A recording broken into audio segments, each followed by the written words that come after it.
दहिसर पूर्व मगाथा विधानसभा में महाराष्ट्र के मुख्यमंत्री एकनाथ शिंदे ने कल आकर विपक्षियों पर खूब दहाड़ा और उन्होंने कहा कि जो भी योजना लागू की गई है उसे किसी भी कीमत पर बंद नहीं किया जाएगा, वह योजना लागू रहेगी।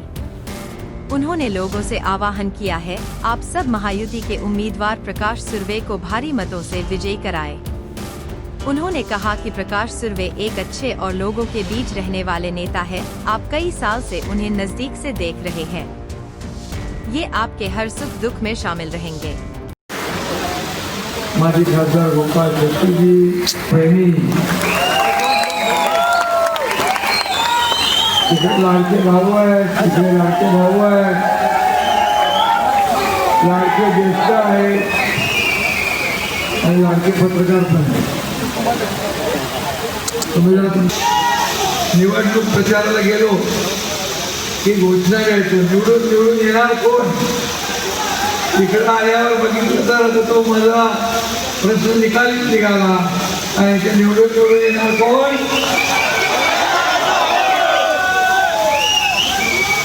आणि सगळीकडे भगवं वातावरण आहे,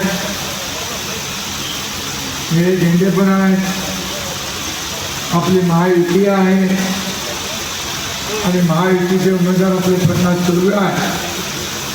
तुम्हाला सगळ्यांना मनापासून धन्यवाद देतो की तुम्ही दोनदा प्रकाशला निवडून दिलं, आता हॅट्रिक आहे।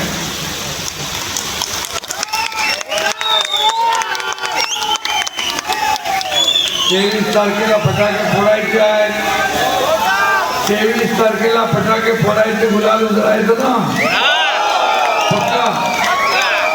नुकत्याच लोकसभेच्या निवडणुकीत इथं पियुष गोयल होते ना लोकसभा, तिथं 50,000 मिळालं आपल्याला सिलेक्ट करायचं। तो तर फक्त येतो सिर्फ ट्रेलरचा, पिक्चर अभी बाकी है,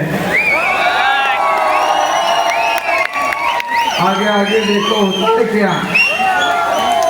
आणि म्हणून आता तिसऱ्यांदा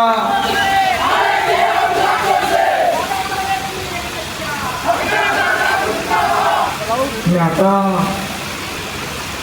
हॅट्रिक करायची आहे, डायरेक्ट चेंडू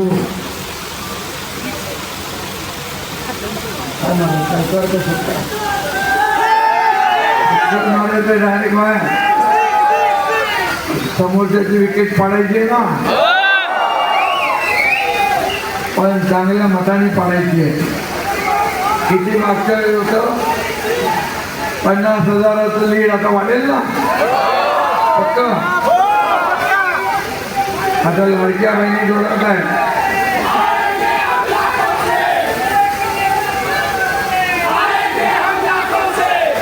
मला इथं कोणीतरी सांगितलं तिरंगी लढत आहे, मी इथं बघतो तर सगळा भगवत आहे। आणि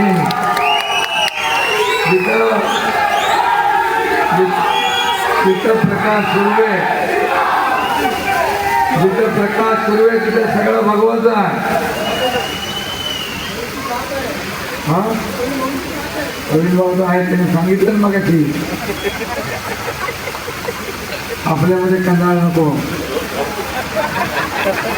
मावतीत कंटाळ नको। प्रकाश सुर्वे आता दरवर्षी दहीहंडी बांधतात आणि मी दरवर्षी तिकडे येतो।